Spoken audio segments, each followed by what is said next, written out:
¿Qué tal? Mi nombre es José Eduardo Tapan y hoy pienso hablarles sobre el objeto A.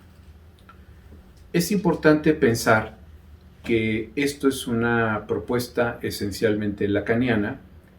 Tiene sus orígenes básicamente en lo que nosotros llamamos el Seminario 4, que llaman las relaciones de objeto, hacia 1956-57.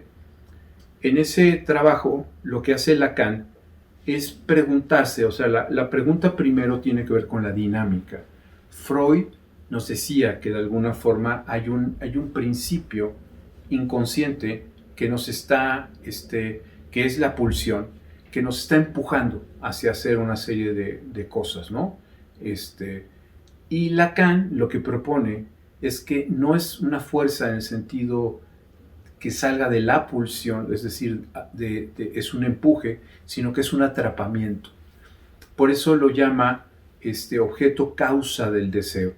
En ese sentido, la primera forma en que va caminando para dar cuenta de él es un proceso de construcción largo, en el que en este momento Lacan lo que empieza a decir es, por ejemplo, que el bebé o el niño cuando empieza a querer el pecho, es precisamente porque ya no está el pecho. O sea, si el pecho estuviera todo el tiempo, no tendría la oportunidad de anhelarlo, no tendría la oportunidad de quererlo, de buscarlo. Entonces, la posibilidad de que lo quiera, de que lo busque, es necesariamente de que no esté. En este sentido, hay un sentido, obviamente, en donde se está jugando un principio que es el de presencia-ausencia. Una vez articulada la presencia y la ausencia, es ese sentido de estar buscando esa diferencia que puede entonces la falta representar aquello que es lo que está buscando el niño, ¿no?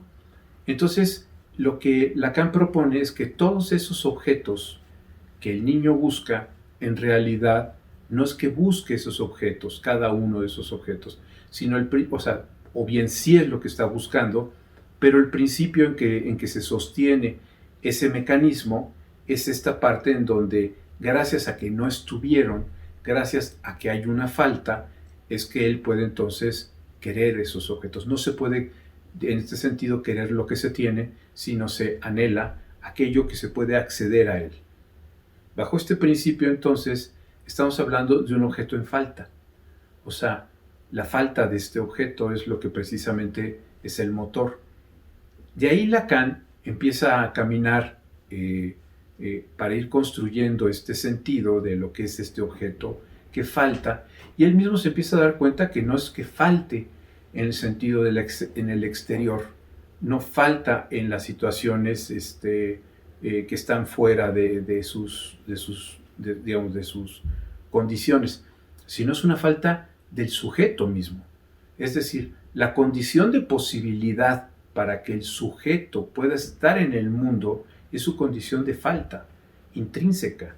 Es decir, que su misma operación de su lógica, que la misma operación de lo que va a ser su estar en el mundo, que su misma forma de apropiarse de su propia historia, de su subjetividad, de él mismo, es a partir de la falta.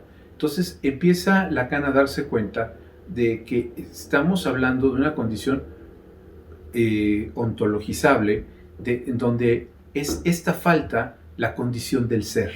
Es decir, la condición del ser, de un ser que además es transitivo, no es un ser que pueda ser detenido, ¿no? Es un ser que está siendo. Y que ese siendo no es posible, como es objeto causa del deseo, ese movimiento, esa transitividad, ese desplazamiento, eso no podrá ser, que además es una condición lógica, por lo mismo sincrónica, pero decíamos, este desplazamiento no podrá ser más que garantizado por esa condición de falta, ¿de acuerdo? Entonces, en ese sentido es que Lacan empieza a construir la dimensión del objeto causa del deseo. Así, llega un momento en que Lacan nos propone algo que él llama, la fantasía fantasma, y que tiene que ver con esta forma de relación con el mundo, en donde todos los objetos del mundo es un símbolo que Lacan llama el sujeto, que es una S tachada, el vel o el punzón, que es una cosa que es así, que lo que está mostrando es una relación imposible, dificultad con el objeto A. O sea, no hay una relación posible, sino hay una serie de relaciones, todas ellas conflictivas y todas ellas imposibles. Ninguna de ellas puede completarse.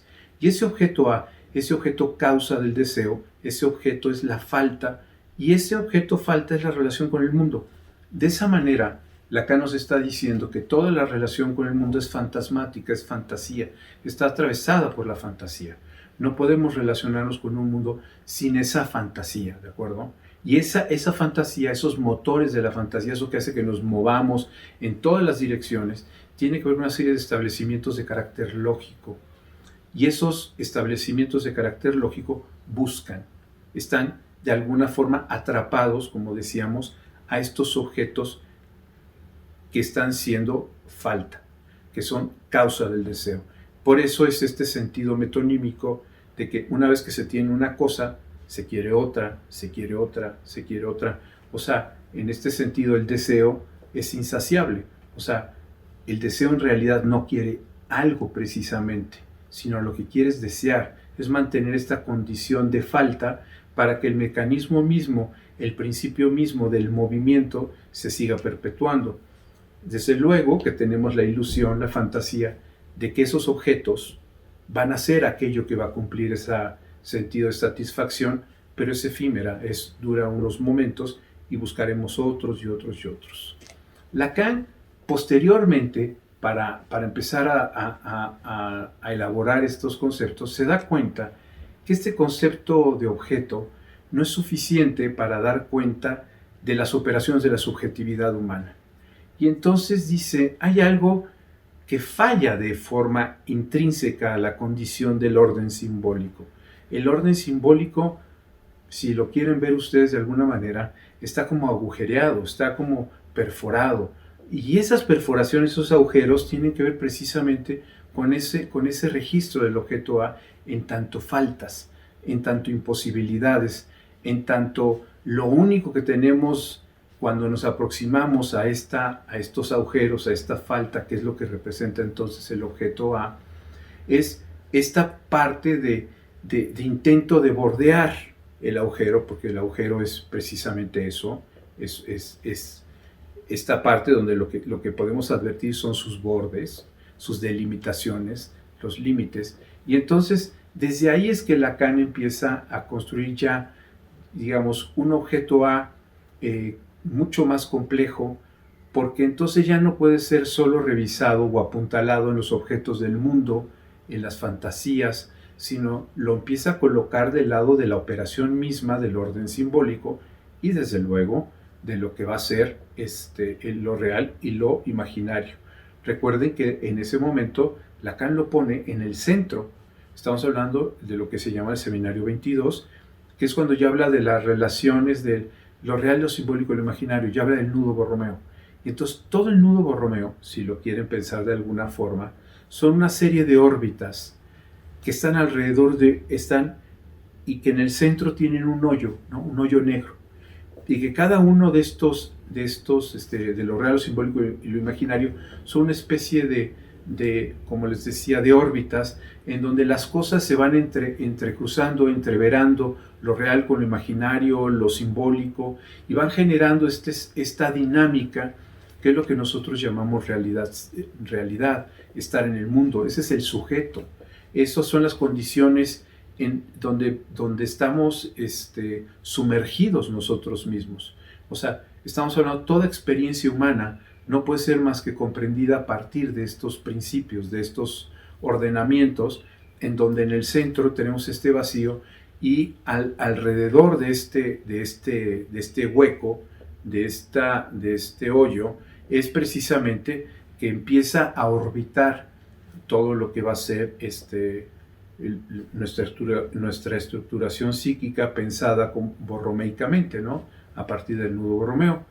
Y bueno, pues eso sería todo. Es una pequeña aproximación, como lo son todas estas cápsulas. Espero que les haya gustado. Gracias.